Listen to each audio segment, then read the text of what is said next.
Salut à tous, amis mancuniens, supporters des Red Devils, j'espère que vous avez la pêche. Moi pour ma part, je vais très très bien, je suis très content de vous retrouver pour un nouveau débrief. On va analyser cette rencontre qui opposait Manchester United à Manchester City. C'était le derby, le choc de cette 31e journée de Première League. Match nul 0-0 à Old Trafford, un derby très décevant. Le classement, comme d'habitude, je l'affiche juste ici. Donc les Red Devils sont toujours englués dans cette deuxième partie de tableau. Les hommes de Ruben Amorim sont toujours 13e avec 38 points en compteur, de 10 victoires, 8 matchs nuls et 13 défaites. On compte seulement un point d'avance sur Tottenham 14e. Mais il y a quoi avoir des regrets après ce match face à City. Il y avait moyen de prendre les 3 points, de se rapprocher un petit peu plus du ventre mou de cette première ligue. Bon, on va parler de ce qui s'est passé durant ce match face à cette équipe de Manchester City. Globalement, on a assisté à un derby mancunien assez décevant. Il n'y avait pas grand-chose à se mettre sous la dent. Personnellement, je restais un petit peu sur ma faim. Je pensais qu'il y allait avoir un peu plus de spectacle, il y allait avoir un petit peu plus d'émotion. Au final, non, il y avait rien de tout ça. La première période, City qui avait la possession du ballon, essayait de contourner le bloc mancunien qui était compact, qui était solide. Les Citizens qui tentaient de passer par les côtés, essayaient de jouer entre les lignes également. Ils ont eu quelques opportunités, que ce soit avec Kevin De Bruyne ou encore Ilkay Gundogan. Malheureusement, ça manquait de précision dans le dernier geste, ça manquait de réalisme. Du côté de Manchester United, les hommes de Ruben Amorim, ils ont eu des opportunités. Enfin, moi, je trouve qu'on a eu les meilleures occasions. En tout cas, c'est mon point de vue. Je trouve que dans les transitions rapides, sur les contre-attaques, on était vraiment tranchant. Mais il y a toujours ce même problème. Et ce problème qu'on voit cette saison, qu'on voit trop souvent cette saison, c'est le manque de réalisme, le manque d'efficacité dans la finition.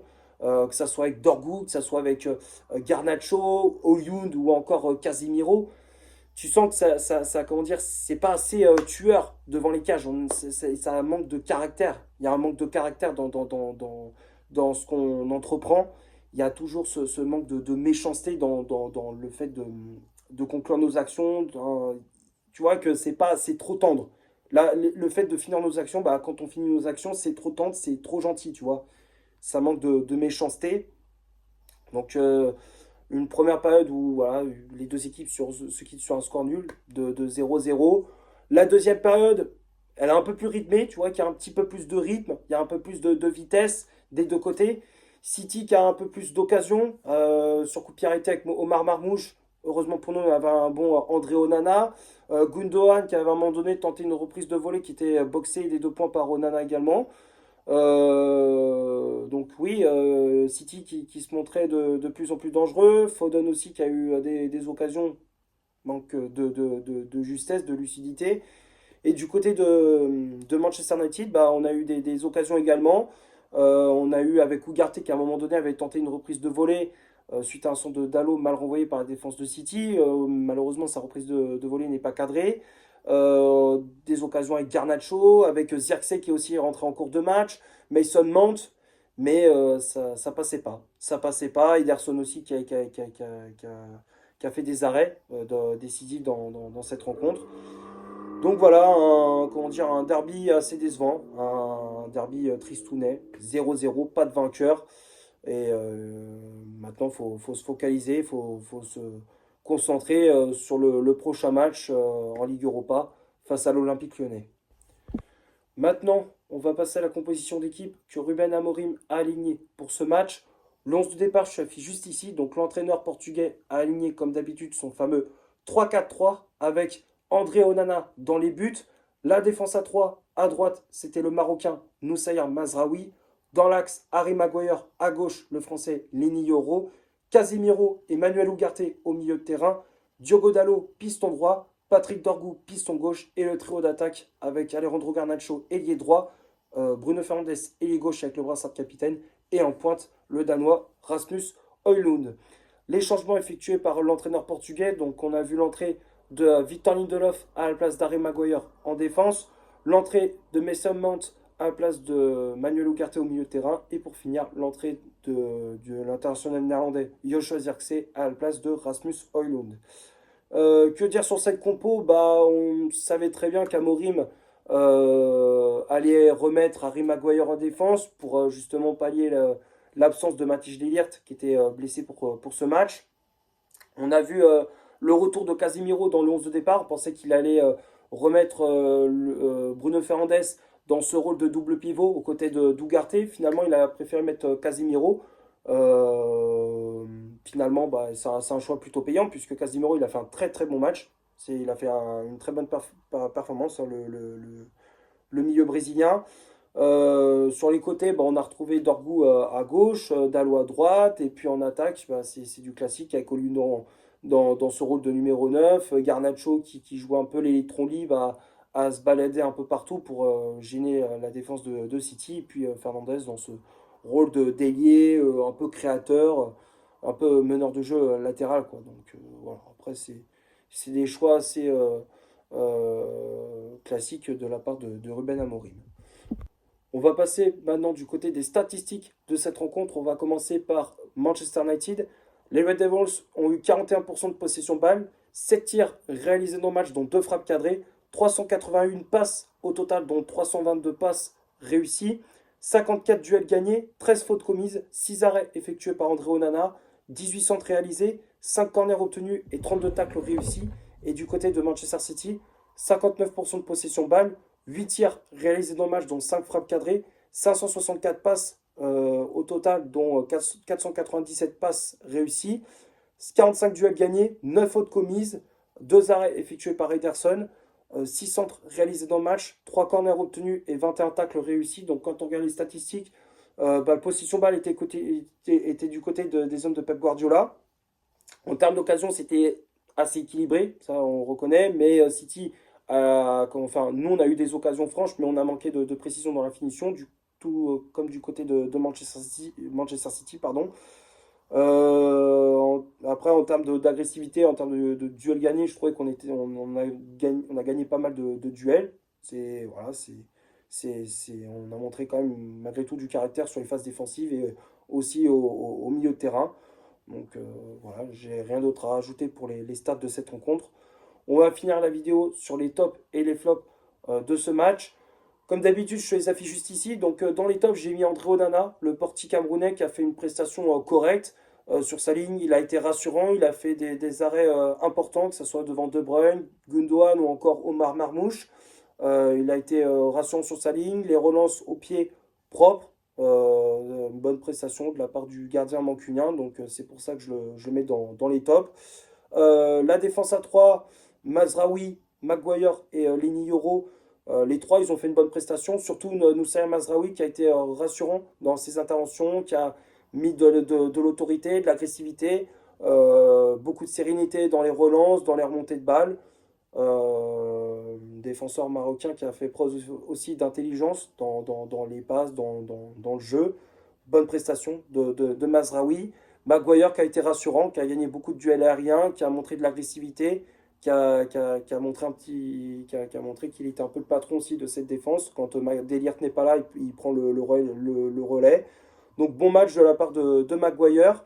Yoro qui n'a pas fait un mauvais match non plus. Alors il n'a pas été étincelant, mais il a fait quand même le job. Je trouvais que dans ses interventions, il était plutôt correct. Il a fait une prestation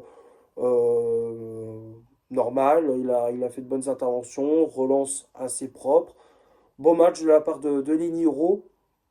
Le milieu de terrain, Ugarte, Casemiro, les deux, je les mets dans les tops. Surtout Casemiro qui a fait un très très gros match au milieu de terrain, qui a gagné beaucoup de duels, qui a mis de l'agressivité, qui a participé aussi aux phases offensives de United, qui s'est créé des occasions. Malheureusement, ça n'a pas payé, mais il a fait une bonne performance. Ça a souligné, c'est bien, ça fait plaisir de revoir un Casemiro à ce niveau-là. Ça faisait longtemps qu'on n'avait plus vu un Casemiro qui, justement remontrait un petit peu de l'autorité au milieu de terrain, qui était dans un bon rythme, qui participait aux phases offensives de Manchester United. Ça faisait longtemps qu'on n'avait plus vu un Casemiro dans ce niveau-là. Donc c'est pour ça que je le mets dans les tops. Ugarte qui a fait un très très bon match au milieu de terrain, qui a récupéré beaucoup de ballons, qui s'est projeté énormément de fois vers l'avant. beaucoup d'agressivité, de caractère. Très bon match de la part du milieu uruguayen. Les Pistons, Dalot et Dorgu, j'ai préféré la prestation de Dalot, pardon, à celle de Dorgu. Dalot qui défensivement a été assez solide, a bien géré son couloir droit devant Jérémy Doku. Il a été rassurant, comment dire, il a montré beaucoup de caractère, beaucoup d'autorité. Offensivement, il a été bon, il a porté beaucoup de vitesse, de percussion, a adressé de bons centres aussi. Donc bon match de la part de Dalot. À gauche, Dorgu, pour moi, il n'a pas fait un bon match. Alors en première période, il était assez correct. Je trouvais il a montré, comment dire, il a montré un visage plutôt intéressant, hein. Il mettait de la vitesse, de la percussion, mais c'est dans les derniers gestes bah, où tu vois qu'il manque comment dire, de précision, que ce soit sur les centres, les tirs. Tu vois c'est encore trop fébrile, trop fragile, trop frêle. Dorgu, en deuxième période, c'est pareil. Il a des occasions où il aurait pu faire mieux, quoi. Il aurait dû faire autrement. Voilà, c'est le seul regret que j'ai pour Dorgu. Donc c'est pour ça que je le mets dans les flops. Après, c'est pas le gros flop, hein. Pour moi, il a pas été pourri. Mais voilà, peut mieux faire. Patrick Dorgu peut mieux faire. Ensuite, Garnacho, pour moi, il n'a pas fait un super match. C'est toujours pareil avec Garnacho, ok, il apporte de la vitesse, de la percussion. Balle au pied, il est intéressant, mais c'est toujours aussi dans le dernier mouvement, au dernier moment, qu'il ne fait pas les bons choix. Il ne fait pas les bons choix. À chaque fois, c'est au lieu de passer le ballon à un coéquipier, il veut faire la différence à lui tout seul. Et dès qu'il faut faire la différence tout seul, bah, il décide de repasser derrière ou alors comment dire, de la donner à un coéquipier. Il fait tout l'inverse de ce qu'il faut faire. C'est ça le problème avec Garnacho, c'est toujours dans les 25 derniers mètres où à chaque fois bah, il bégaye, quoi, il n'y arrive pas. C'est compliqué pour l'Argentin. Fernandez, il a fait une très bonne prestation, je trouvais qu'il a été performant, encore une fois, sur le coup de pied arrêté. Il était partout, il attaquait, il défendait, il faisait encore une fois une très très bonne performance, le capitaine des Red Devils. Et au Lyon, je l'ai mis dans les flops. Pour moi, il était encore une fois trop tendre sur ses actions, sur ses occasions. Il a manqué de caractère.